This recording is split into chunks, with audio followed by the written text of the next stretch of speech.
there are times in our lives that things happen to us and we got to put it in a new frame.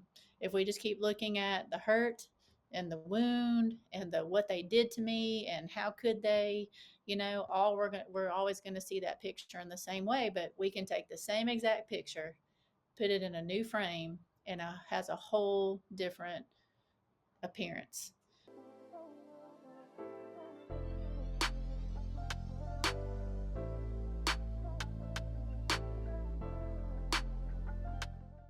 Welcome to the Mindset on Resilience podcast, where we're building a more confident, resilient, and mentally strong community. I'm your host, Daniel Truelove, and I am excited for the guest that we have for you all today. My guest is someone that I personally am grateful that we get an opportunity to hear from. Her journey, resilience journey, overcoming challenges in life to really set the new stage for her family, and also to be able to assist others is just remarkable.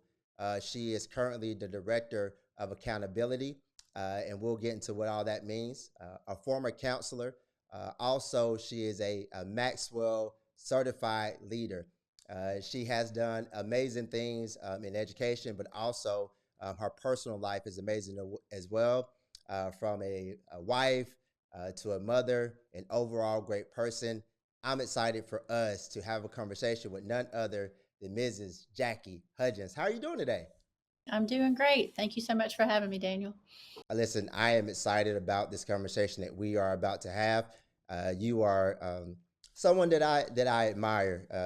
I've seen your journey from afar, but also from getting to know you a little bit closer. I see like why you are doing the work that you're doing. So I'm excited for our guests to be able to just to hear your story and your journey, and for us to just grow and learn from it. So, with that being said, tell us a little bit about when somebody hears director of accountability.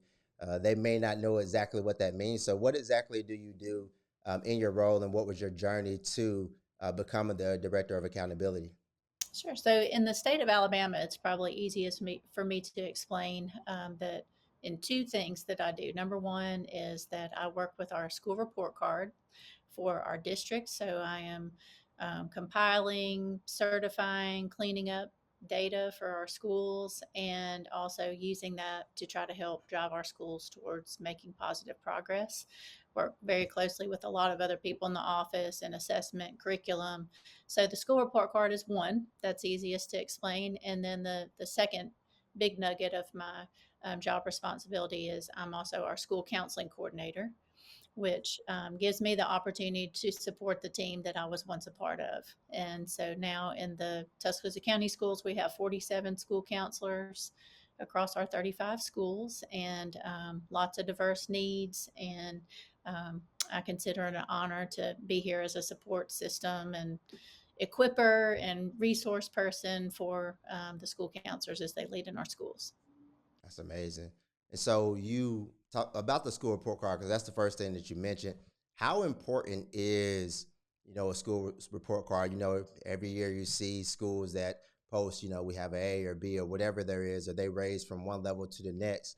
How important is that? And I think, but you said you handle all the data, so I'm pretty sure it's probably a lot that you have to put together in order for us to get that A, that B, or the score that we see. I would assume. Mm-hmm. So the biggest thing I would say for the general population is to understand that many of the factors of a school report card come from one day, from a test students take on one day out of the 170 something days that they're in school. Now, there are a few other facets, like if you're elementary or a middle school, you also have a attendance dynamic. And so, of course, that encompasses lots of days. But the majority of the report card for those schools is comprised of academic achievement and growth, which comes from a test that students typically take at one time. So it's not necessarily reflective of everything that happens over the school year, but we understand there has to be some kind of standard measure. And then at the high school level, they have some additional components like graduation rate, college and career readiness rate, some additional things that come into the dynamic for for the high school level, in addition to attendance, in addition to performance on the ACT.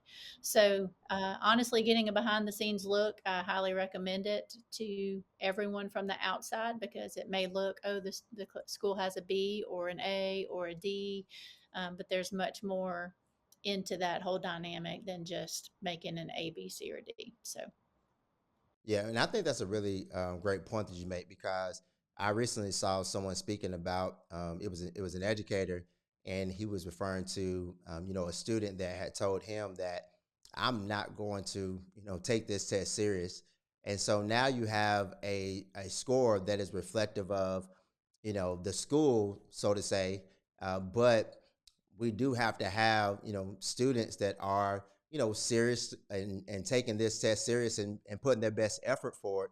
And so from a, like you said, from a community standpoint, that partnership from parents and guardians and the like, to make sure that their kids are excited and putting their best effort for it, like that makes a difference in what the school gets on their report card. absolutely. And even understanding the importance of just being in school. So many of our attendance rate has dropped significantly since COVID. And obviously, we can't expect students to achieve when they're not there to learn.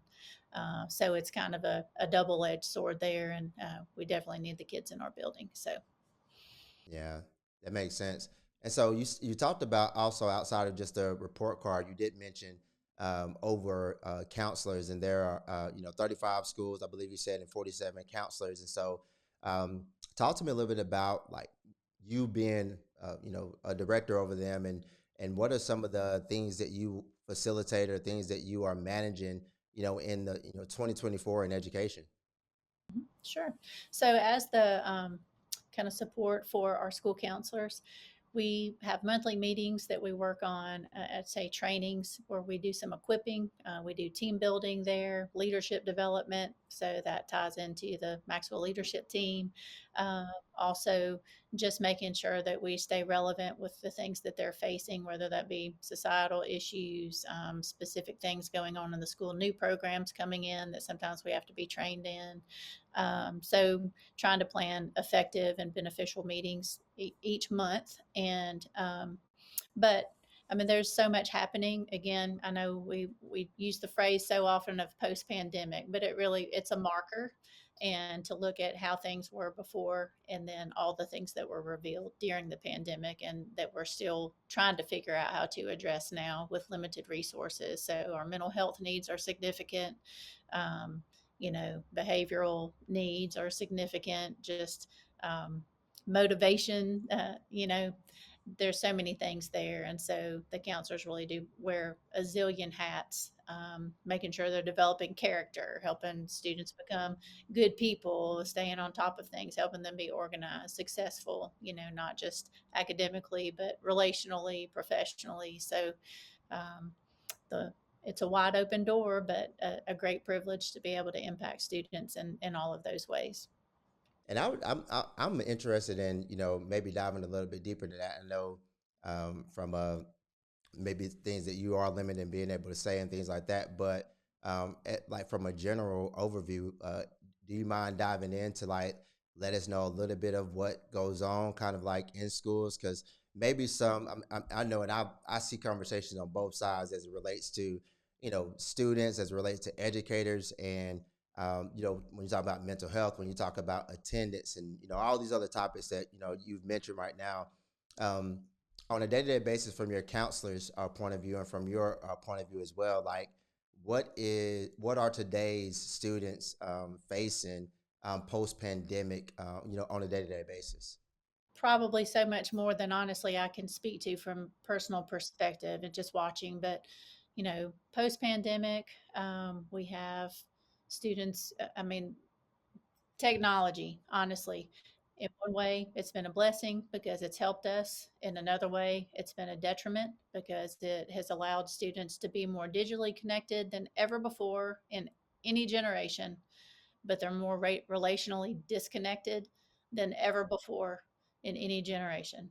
So we can look at the word connect in the middle of all that, but I think that that is a huge reason for the tremendous increase in mental health concerns with students, not just with students, with adults too. We'll say just with people, because we hide behind screens, we don't engage. I can see you behind this screen, people can see me behind their screens, but they can't feel my emotion. They can't, be there to sit in the chair next to me when I'm having a breakdown. It's just very easy to be isolated, and I think that's a heavy place when you're dealing with, or a scary place when you're dealing with really heavy things. So that's probably honestly one of our biggest challenges because people have gotten so accustomed. I mean, if I drove through the University of Alabama campus and it was time for students to be transitioning from class to class, and this is college students, about 90% of the students have earbuds in their ears and they're looking at their phones walking down the street. They're not interacting even with each other. Right. And so then you go down to a toddler age, and oftentimes they're playing on their parents' phone, or you go to a restaurant and the entire family is not engaged with each other. They're all sitting on their phone looking at social media. I don't know, maybe texting each other about what they're going to order. I'm just being silly, but the technology dynamic has been real, and trying to learn how to navigate that because it is our world and we have to learn how to steward that well. Um, but there were not boundaries around any of that for so long, and so that's a struggle. And now, just with loss, there's a lot of fear and mistrust in, I would say, in parents more than students, just over society and programs and structures and things like that. But the impact on people's finances, it's tremendous. There's a lot of things, and so where the school counselor gets involved, trying to help them develop healthy boundaries with technology, helping to try to meet all those needs. You're a social worker one minute, you're helping provide food and toiletries and things for the student who's going home and they have nothing to eat, while a parent may be working two jobs to try to make ends meet for their family. And so there's just a lot of dynamic, and we just have to take one student at a time and try to meet the individual needs as much as we can. Understood. And you said that there are 47 counselors in the schools, but depending on how big the schools are, I mean, are the counselors and social workers? I mean, I'm not sure what the counselor to social worker ratio is as it is to students, but um, is only one. There's typically only one, maybe two in some of the schools. I would imagine, and that's a lot of students for them to have to interact and just kind of like fulfill those needs that those students have. Exactly. And we have two elementary schools in our district that are our largest elementary schools. This year, they actually earned a second counselor unit, but prior to this year, they had one counselor, and both of those schools had about 715 students. So one school counselor to 715 people. Um, you know, so it's kind of like throwing a little water splash on a raging fire, but doing the best you can. So we're fortunate that we were able to get an extra counselor in those schools. But yeah, the needs are tremendous. So they do a fabulous job. I'll just give props to our team because they do everything they can to take care of our kids. Absolutely, and that makes me think of another thing that that I'm excited to dive into because you had the opportunity to present at the Model Schools Conference, and one of those topics was what about the adults in the room? And so now you bring up a counselor that has 715 students, and so not only do we have students that have challenges, but we have adults that have lives like they are husbands, mothers, wives. And they have a life, that just goes on. And so, tell me a little bit about why it was important for you to speak on the topic of what about the adults in the room.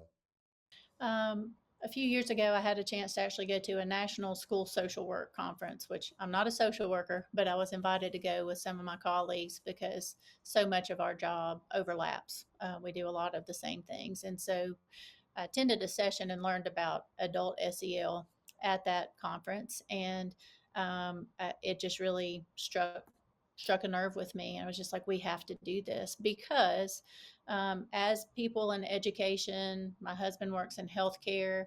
We're in helping professions, and you're constantly pouring out and giving and giving and giving. And if you don't do something to refuel the tank of the one who is giving out, I could run out of gas on my way home. And if somebody pulls up beside me and they run out of gas too, I can't help them because I have no gas to give them. We're all out.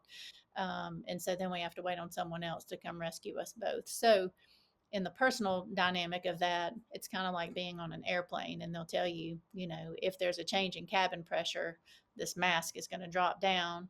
And if that does happen, make sure that you put it on yourself first, and one of the airlines I like to fly on, they're pretty funny. They just say, if you're sitting next to a child or someone who's acting like a child, please make sure you put it on yourself first, right? And but that is not, it's not our nature. When we see someone else in need, it is give and expend and give and expend, and people are burning out. And there's not a line of people waiting to come back in the profession, in social work, in education, in all of the things. And so we have to do a better job of taking care of the people who take care of all the people. And so that's really the heart behind adult SEL, and really had some impactful connections with people from all over the country. It was definitely a needed session. So. Yeah, I agree. I agree, and I love to, because you're speaking about, you speaking at the conference, and the adult SEL, you are, director of accountability, but your journey was one to where you were as a counselor first, right? And so, tell me a little bit about your journey as a counselor, because now you are obviously overseeing many of them, but like you were in this role yourself, and you have done this work, so you know what it's like to be on the front lines doing this, and you did it for 13 years, so you did it for a very long period of time. So now you're overseeing it, but what was your journey like as you were a counselor? So I started, uh, I taught elementary school. I worked in youth and children's ministry for about 5.5 years, and that in between, then became a high school counselor. And honestly, if people say, like, I found my sweet spot, I really felt like that was it. And so much of the dynamic of why school counseling. I had a great school counselor who helped direct me to where I ended up going to college. That's where I met my husband, had phenomenal friends that are still a huge part of my life. But in that, I also was the first person in my family to graduate from college. So you're talking about first generation students, overcoming poverty and lots of student loans and lots of other things that were part of my story growing up, and no shame or anything on that. It's just, it was part of my story. But I also knew that I had a purpose to help other kids who were like me, and I knew I wasn't the only one. And it's not about sitting up behind a desk and I'll help this kind of student or that kind of student. Like, I'm going to help any student. If there's a student who doesn't know even how to apply to college or what the FAFSA is, then I want to help that student, and how to get a Pell Grant, or if this is a student who's trying to apply to an Ivy League school or the National Merit application, I want to help that student, like whatever it takes to help them find their brand of success. If it's the one who wants to go work in um, welding and they want to get a job or apprenticeship at one of our local industries, I want to help them connect to that. And so um, I have a picture behind me, and I know I have a lot of pictures behind me, but up on the top shelf, and there's one of the young ladies who is in one of those pictures, and that's my why. Every time I look at her, I remember, all the things that she had to overcome, and her mom reaching out to me and just saying, Miss Hudgins, you got to help my baby because I don't know what to do. And she's a nurse today, she's a mom today. And it's that to say, um, what I experienced, I was able to use to help someone else, and that's why I did what I did. And it's sometimes hard and challenging. That part may not sound hard and challenging, but the weight you carry, when you don't know if kids have something to eat and you have to go home and worry about it all weekend, those kind of things. It's weighty part of the job, but seeing them become successful, that's in their version of success. It really is a blessing. So loved being a school counselor.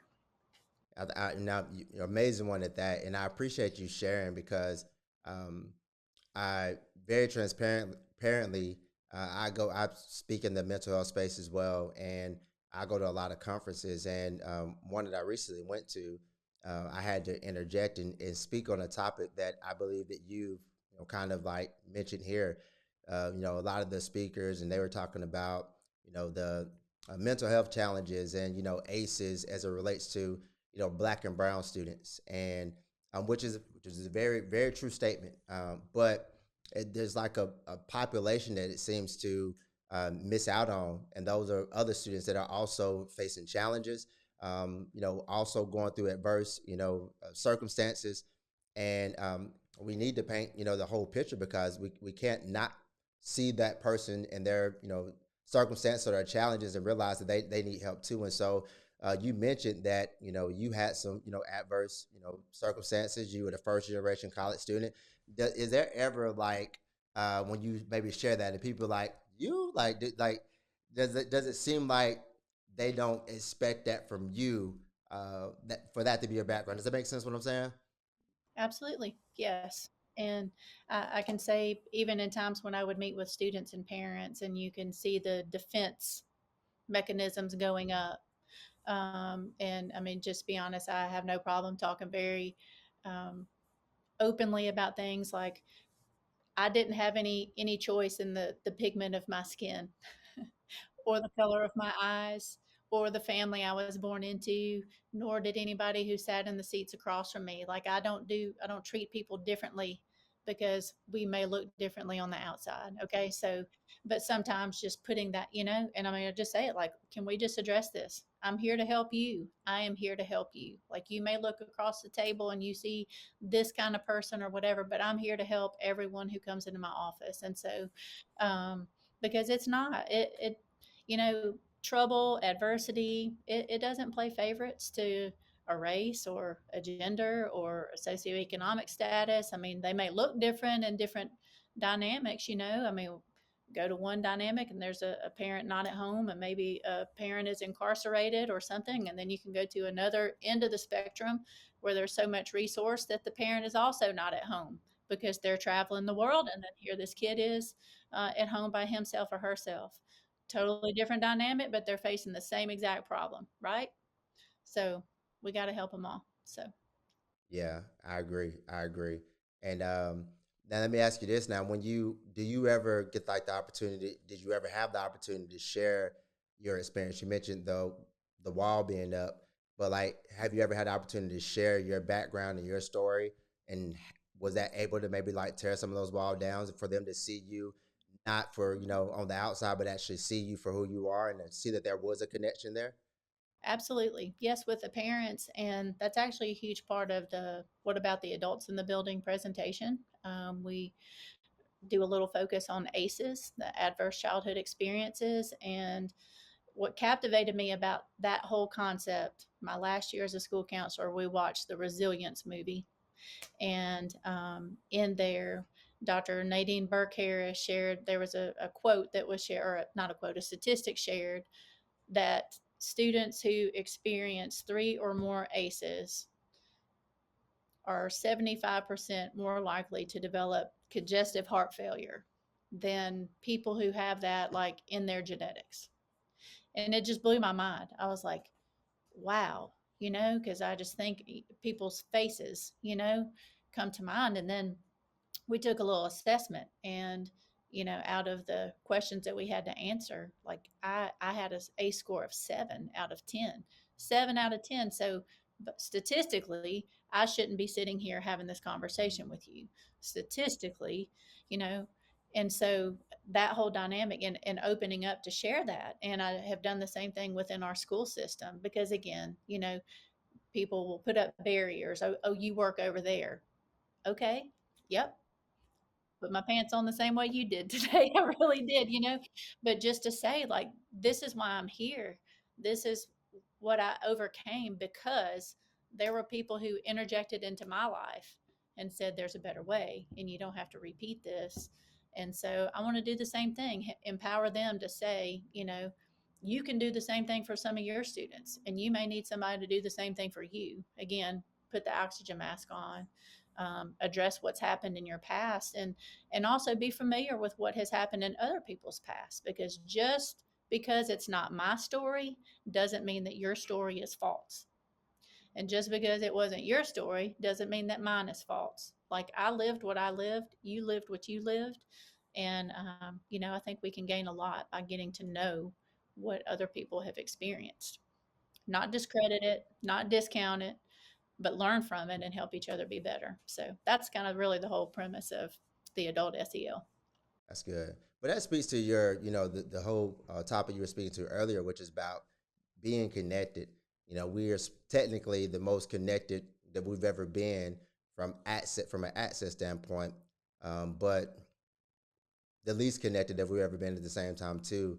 And I believe that us getting connected is a key to us understanding, to us like really being able to, you know, get ahead, to like partner and to move our society forward as a collective versus the separation that we see that happens most oftentimes. And so, but you're mentioning right now like your journey and that you know 7 out of 10 on the ACE score, and so there's many adversities that you've had to overcome. And so I would love to just hear like more about like how would you kind of like share about your resilience journey, like what you mentioned purpose earlier, and so you purposed in your role as a counselor, but I feel like there's more kind of like behind it than just like what you've shared so far. So what is the kind of thing that kind of moves you, and what was the pivotal moment that allowed you to really to see that that your purpose is bigger than what you've already been doing?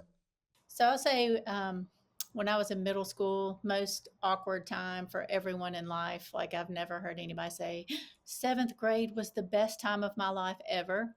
So if you have, please send those people to me because I've never met anyone. But I was a tomboy and I played sports and got involved in a kind of a pickup basketball game on the street next to mine, which led me to being invited to go to church with the boys who I was playing basketball with. It led to me going to summer camp. That led to me meeting the Lord, and He changed my life. And so that was prior to eighth grade, and just put some specific people in my life: youth ministers, Sunday school teachers, coaches throughout my high school years. When I went to college, my college minister became like a godly example for me, who showed me what it was like to be a godly woman and just to walk through so many different components to life in a very different way than what I experienced growing up. And so, my parents loved me and were good parents to me in the best way that they knew how to be parents. And I know I can sit and think, well, they should have done this and they should have done that, but they did what they knew how to do. They utilized the tools that were in their toolbox. And so I just have to make sure that I have added additional tools to my toolbox to be able to change the way that I parent my children, and help other people to do that. So, really, just faith is a huge part. The people that have been brought into my life because of that and have shown me a different way to be a mom, to be a wife, to be a leader, to be forgiving, not bitter and spewing, whatever resentment all the time. And because all that those were the ruts that were planted out for me. That's the way I grew up learning, and it's just easier to repeat than to have to try to overcome adversity to get out of the rut. But it's such a better place to be out of the rut. And so I really feel like that's what I want to do. I want to help people be better. I'm very passionate about leading women's small groups at our church and just investing in other people. I love leadership dynamic, and so I am a Maxwell leadership team member and was certified this past year. So I love to be able to invest in myself and develop myself as a leader, and just love and support people and help them be successful as people, as professionals, relationally, all the things. So, but all of that is just a huge part of the story. It all weaves together, but you just see the impact of what one positive relationship can do, and that's the whole dynamic about ACEs. What can overcome when students have not when people were adults. I didn't know about ACEs until I was in my 40s. I know you thought I was 24, but anyway. So, but what can overcome that? And it's a positive adult relationship. And so I'm so thankful for those Sunday school teachers and youth ministers, college ministers, and, um, you know, just the people who invested in me and helped change the narrative. And so now I get to do the same. That's awesome. That's awesome. Yeah, that I think that's amazing though. You talk about the one positive adult, having somebody, in someone's life that you can trust. And so you've had your life positively impacted by someone doing that. And now like you're able to pay that forward and do that as well. And I think that's like what it should be about for us, recognizing that not everybody has, you know, that same opportunity. And so if we can be that for somebody, then as a community, we should step up. Whether it's mentoring, whether it's volunteering, whether it's like talk Sunday school, heck, having people over to your house, whatever the case may be. I like being that person that is that for someone else, so that they can have, beat those odds. Like you said, they a 75% chance of congestive heart failure and whatever other statistics are out there, regarding having those adverse experiences. Like you can play a role in making sure that isn't their future. So you are someone that's doing that, and I think that's amazing. And I would like to say this, like, because you talked about your faith, and you having those trusted adults in your life. Um, what role has like faith played in your overcoming journey or your resilience journey? So I know I mentioned a little bit about like being in a rut of bitterness and, if something that could be affiliated with some of my family would just say like they were professional grudge carriers. And the weight of that is really really heavy, you know over I had an older sister who passed away, and we didn't know that for about 5 months after she had passed away because of grudge carrying, broken relationship between her and my mom. And, it's real life, y'all. I'm just telling you, dysfunctional. We could all be in the dictionary together with a picture. But, when you look and see that and you learn what forgiveness is about, you learn how to receive forgiveness. Like I mentioned, being on the side of the road earlier and the car being broken down or not broken down, I'm out of gas and somebody else comes and needs gas. Like, I can't give you what I don't have. So if I haven't received forgiveness, I surely can't give it away very well.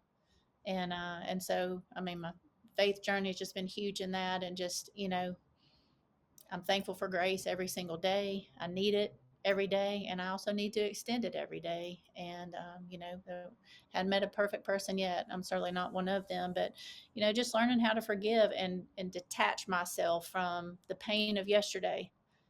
It's part of my story. And like on my left leg, I blew my knee out in ninth grade playing softball, and I've got a scar that's about 8 inches long. It tells a story, and I can look back at that, and I remember what it was like to have to get hauled off the field and have surgery and be on crutches for a while. But it's a scar that represents something that happened. It's not something I look back and every single time I look at, I cry and I grab my knee and fall down on the ground. I mean, it's like healing has happened, but there's still a scar there.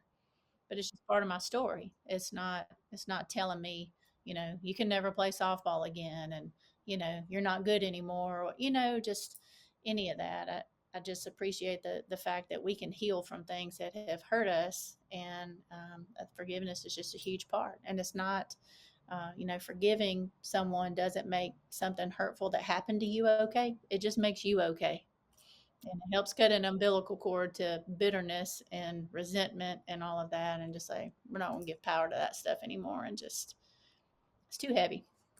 I've often heard, and I'm pretty sure it's pretty popular that forgiveness isn't for them, forgiveness is for you. And we oftentimes are the ones that carry the most of the hurt or most of the weight when it comes to what happened. Some of these other individuals that were the culprits for some of the challenges, they've forgotten or they've gone on to hurt someone else, and so they they don't remember what happened to us a lot of times. And so we're so frustrated about what happened there. What do you mean I did that? And it's like this whole time you've been carrying this, and it doesn't do us any good. And so you've talked about healing, and I would love to ask, like, what has been something that has, helped you to heal? Because, you talked about like, the scar that's on your leg. It's not that you can't, play softball anymore, but it tells a story. But some people may still be living in yesterday's scars, and so therefore, today, they make a move, and it feels like 20 years ago when they tore their ACL or whatever took place, it still feels like it's real. So, what's something that you can share with us that has helped you, whether it's to forgive or to heal, so that no longer yesterday is now ruling over your today? The biggest example I could give you is just out of the Bible, and as Jesus was being crucified, beaten, body destroyed for things he didn't do, hung on a cross between two thieves, and in that moment, one of the thieves wanted to go to heaven too, and he said, "Today you'll be with me in paradise." Like that, that thief had obviously done some things to be on the cross too, right? And um, there was nothing that he could do to get down and go make himself good enough at that point of, hey, let me earn your favor, or let me go make right everything I did wrong. Like in just like that, in an instant, he said, "Today Jesus said you'll be with me in paradise today." And we have to put ourselves in the place of that thief. Like there are things that, yes, that people have done to hurt me, but there are things I know that I have done to hurt other people, whether it was intentional or unintentional. Hurt is hurt, and in that relationship, in my faith relationship, I just know there's a lot of things that he took a beating for that had nothing to do with him, but he forgave me, and it is hard, and it is a process to be able to reframe things. Okay, so behind me, I got a lot of pictures, and I've got my degrees hanging on the wall. Just they were very expensive, so I got to keep them out where I can look at them. But they're all fancy because they put all this matting around it and a frame. If I were to take it out and just put it in the little cover that they hand you when you walk across, it's still great. It's still a degree, still my high school diploma up there, all that. But it looks different when you reframe it. And I think there are times in our lives that things happen to us and we got to put it in a new frame. If we just keep looking at the hurt and the wound and the what they did to me and how could they, all we're always going to see that picture in the same way, but we can take the same exact picture, put it in a new frame, and has a whole different appearance. And I just think that that's what faith does in us. It helps us to reframe things. Like, yes, that did hurt. Yes, that was unfair. Yes, that was hurtful. Whatever else, but at the same time, what I've done was hurtful. What I've done was unfair. And if I deserve forgiveness, so do they, from the Lord, but also from me. And whether somebody ever tells you that they're sorry, that's not what forgiveness is about. That's great if that ever happens. I had to go to a graveside before and tell somebody I forgave them. I know I couldn't hear something back to say, I'm so sorry for what I did, but just to say, I forgive you for not being what you didn't know how to be. And there's power in that. And just, again, reframe it. And so that's it. That's powerful. I don't know if you can see my facial expression over here, but I was like, I love the analogy and how powerful it is. I recently had the opportunity to speak at a conference, and one of the things that they were talking about was unpacking just the baggage and the challenges of life. And you mentioned something there, and you mentioned about a release. At the very end of this conference, they had people talk about the things that were hangups, the things that were the biggest challenges in their life. They wrote them down, and they burned it. Kind of like that release that you're speaking of. There's a lot of things that I think that hold us back, and if we could just reframe it, if we could release those things, then we'd no longer be kind of with the correct terminology, but we'll be able to move forward in life, and just have a new look on life, like kind of like how you mentioned it. So I love that. Reframe it and then let it go. Wow. So when you talk about this release, what, like, was there Um, did you feel lighter, like when you released that, when you forgave them? Like, did you feel like I don't know if there's like tension in your body. Like, did it feel like like Absolutely. And, so stress, um, I'll say this again, putting the mask on yourself is probably 2.5 years ago. Just went through a really difficult time with my dad and was kind of his caretaker. My mom passed away about 11 years ago.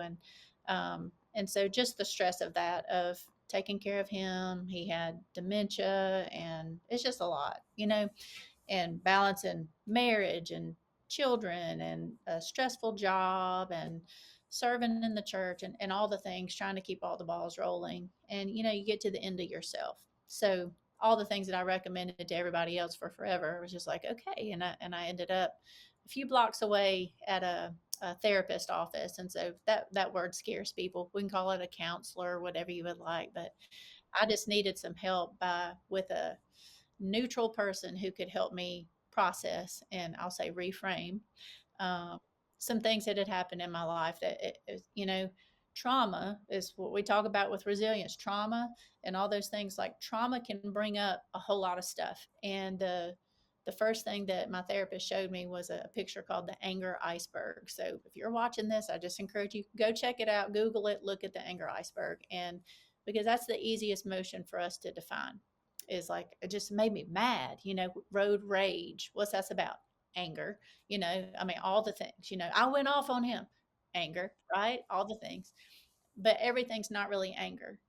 And so the iceberg is what we say anger, but there's all the things underneath of its frustration and its betrayal and it's being overwhelmed and exhausted and all these things. And it comes to surface. And so, I had to identify, and I'm like, I'm a school counselor. I help people talk about their feelings.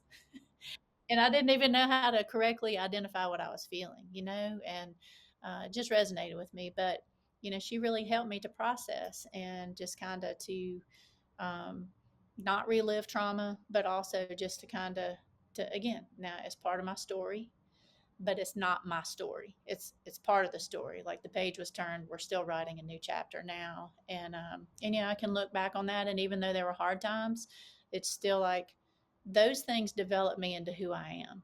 So I don't resent them.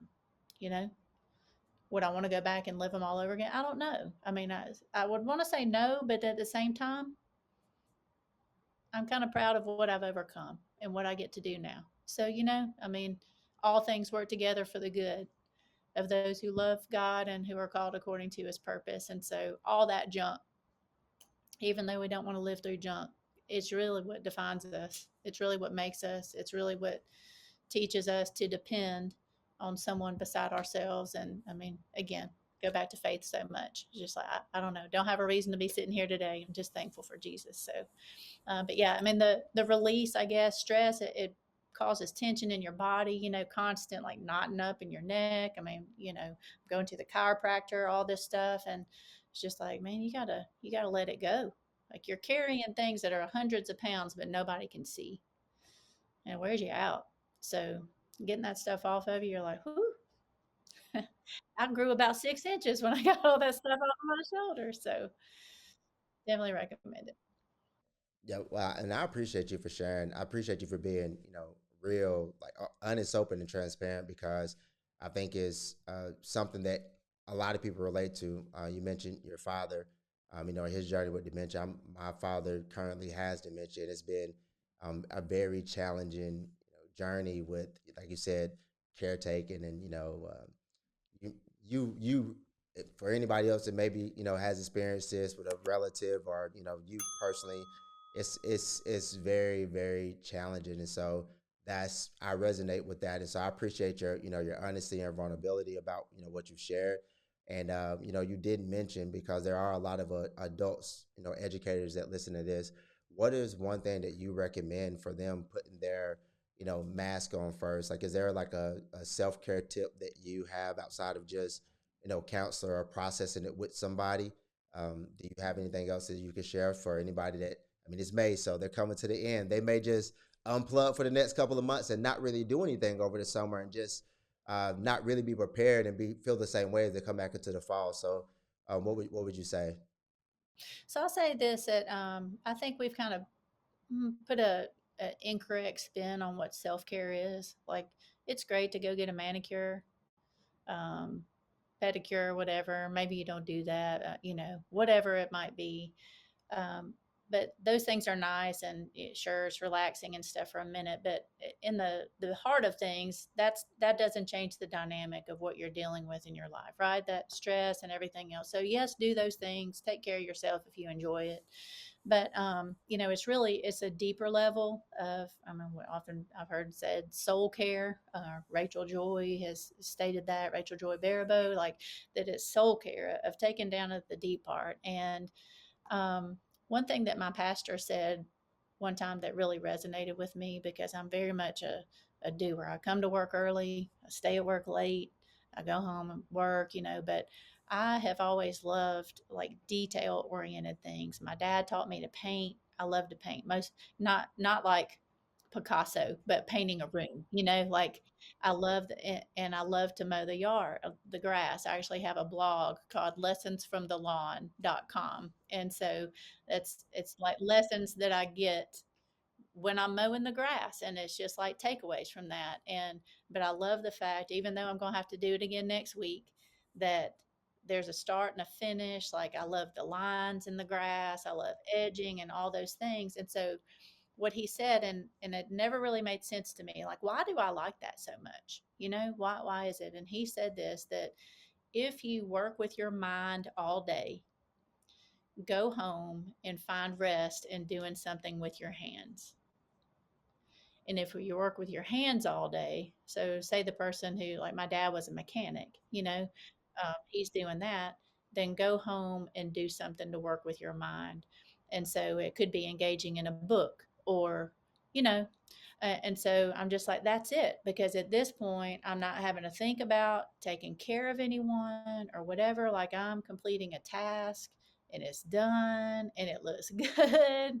And I'm so proud, it really made sense to me. And I was just like, that's it. Because in my job, this is going all day, but there's release and there's relief in that dynamic. No, I mean, it doesn't mean like don't go crazy. You don't have to go from this to go home and run a marathon and do 85 burpees in a CrossFit competition, like don't get crazy.